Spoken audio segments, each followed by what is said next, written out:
श्रीमद्रामायणे वाल्मीकीये आदिकाव्ये अरण्यकाण्डे 31 सर्गः।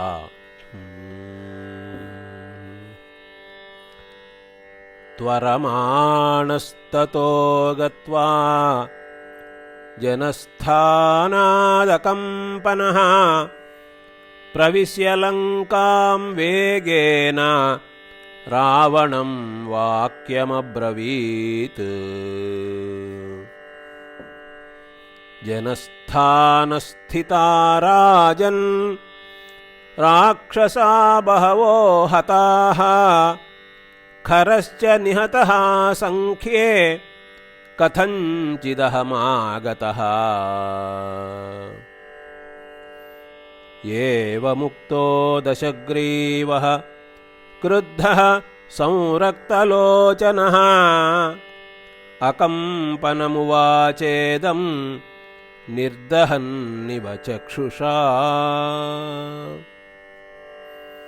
केन रम्यं जनस्थानं हतं मम पराशुना को हि सर्वेषु लोकेषु गतिं चाधिगमिष्यति।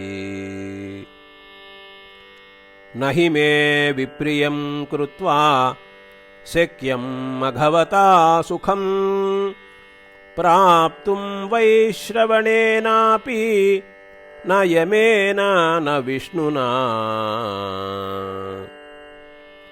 कालस्य चाप्यहं कालः दहेयमपि पावकं मृत्युं मरणधर्मेण संयोजयितुमुत्सहे। दहेयमपि संक्रुद्धः तेजसादित्यपावकौ वातस्य तरसा वेगं निहन्तुम् अहमुत्सहे। तथा क्रुद्धं दशग्रीवं कृताञ्जलिरकम्पनः भयात् संदिग्धया वाचा रावणं याचते भयम्। दशग्रीवो भयं तस्मै प्रददौ रक्षसां वरः स विश्रब्धो ब्रवीद्वाक्यम् असन्दिग्धम् अकम्पनः। पुत्रो दशरथस्यास्ति सिंहसंहननो युवा रामो नाम वृषस्कन्धः वृत्तायतमहाभुजः।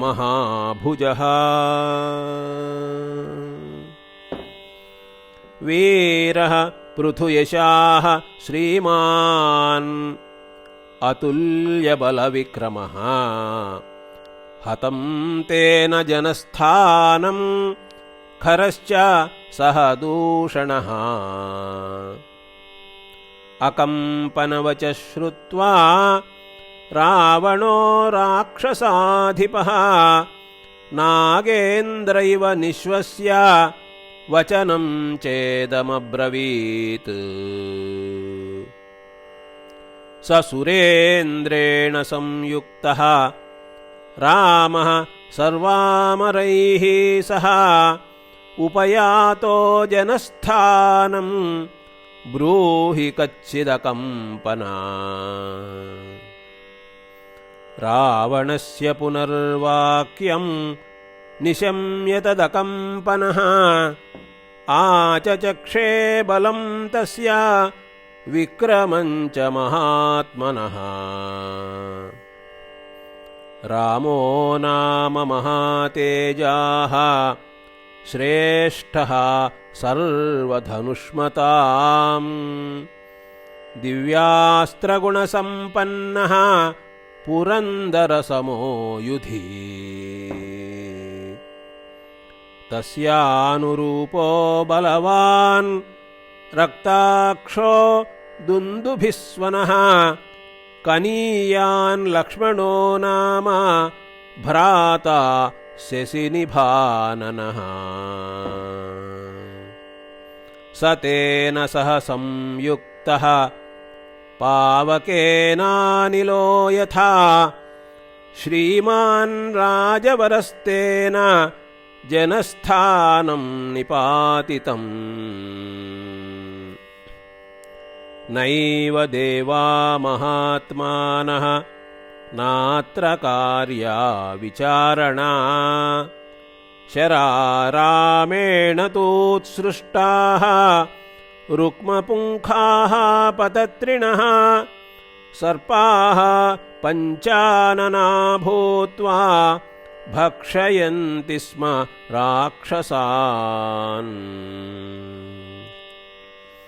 येन येन च गच्छन्ति राक्षसा भयकर्षिताः तेन तेन स्म पश्यन्ति राममेवाग्रतः स्थितम्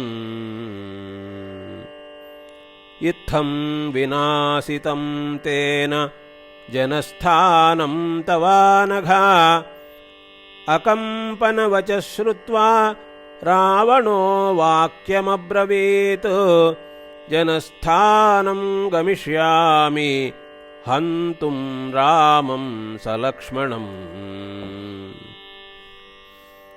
अथैव मुक्ते वचने प्रोवाचेदम् अकम्पनः शृणु राजन् यथा वृत्तं रामस्य बलपौरुषम् असाध्यः कुपितो रामः विक्रमेण महायशाः आपगायाः सुपूर्णायाः वेगं परिहरेच्छरैः सतारग्रहनक्षत्रं नभश्चाप्यवसादयेत् असौ रामस्तु मज्जन्तीं श्रीमानभ्युद्धरेन्महीम् भित्त्वा वेलां समुद्रस्य लोकान् आप्लावयेद्विभुः वेगं वापि समुद्रस्य वायुं वा विधमेच्छरैः संहृत्य वा पुनर्लोकान् विक्रमेण महायशाः शक्तः स पुरुषव्याघ्रः स्रष्टुं पुनरपि प्रजाः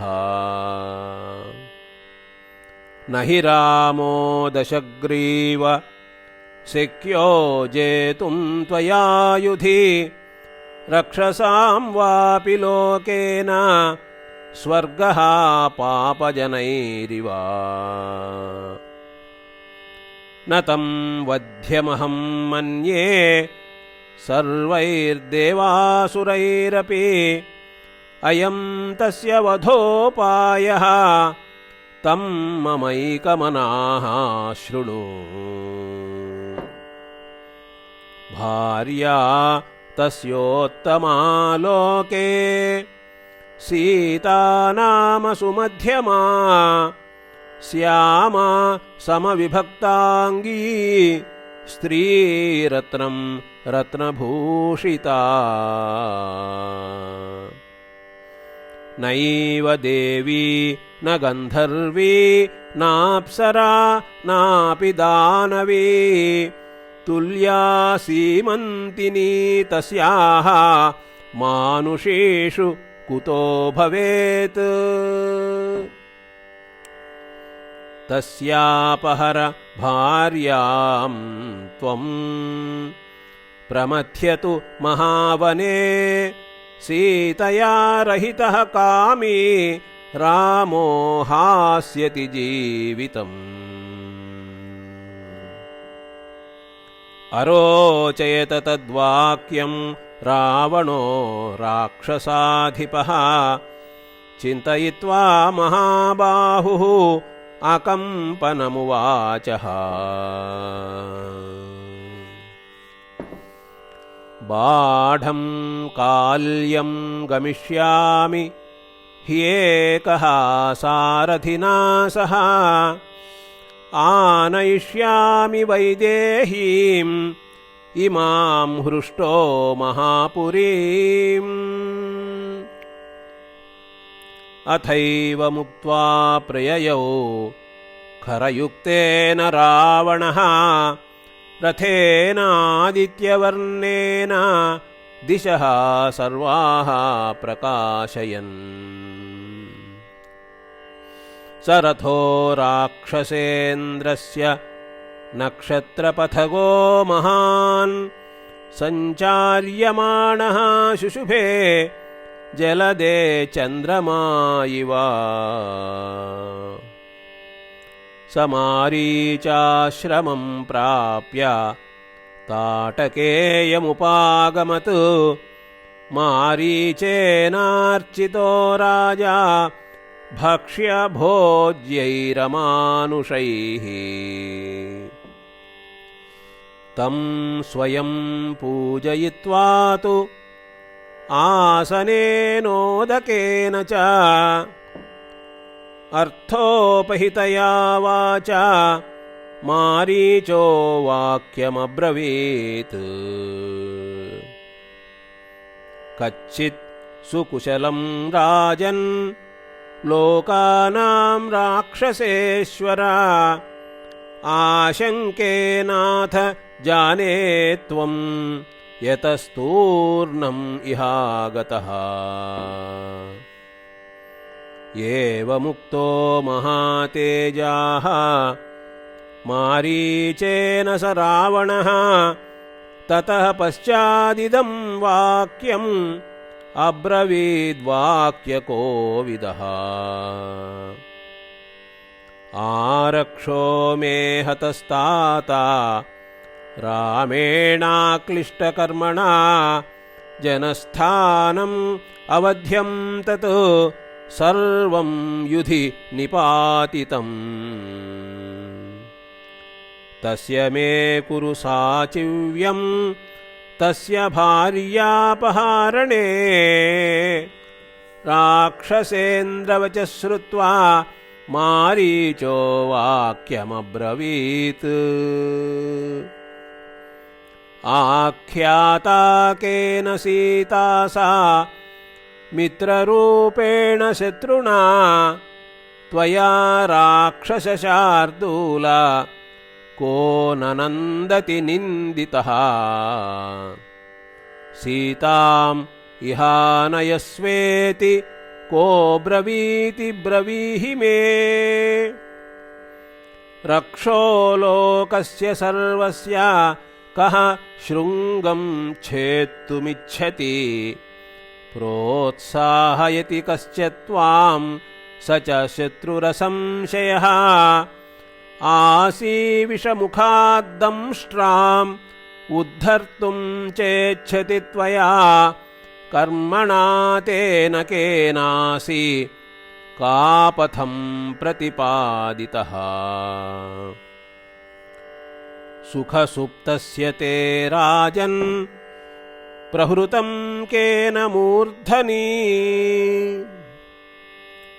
विशुद्धवंशाभिजनाग्रहस्तः तेजोमदः संस्थितदोर्विषाणः उदीक्षितुं रावणनेहयुक्तः स संयुगे राघवगन्धहस्ती।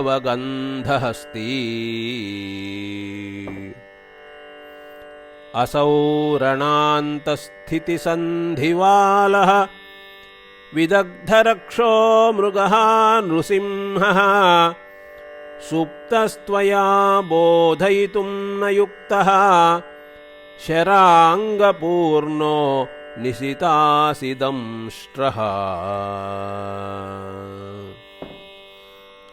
चापावहारे भुजवेगपङ्के शिरोर्मिमाले सुमहाहवौघे न रामपातालमुखेति घोरे प्रस्कन्दितुं राक्षसराजयुक्तम्।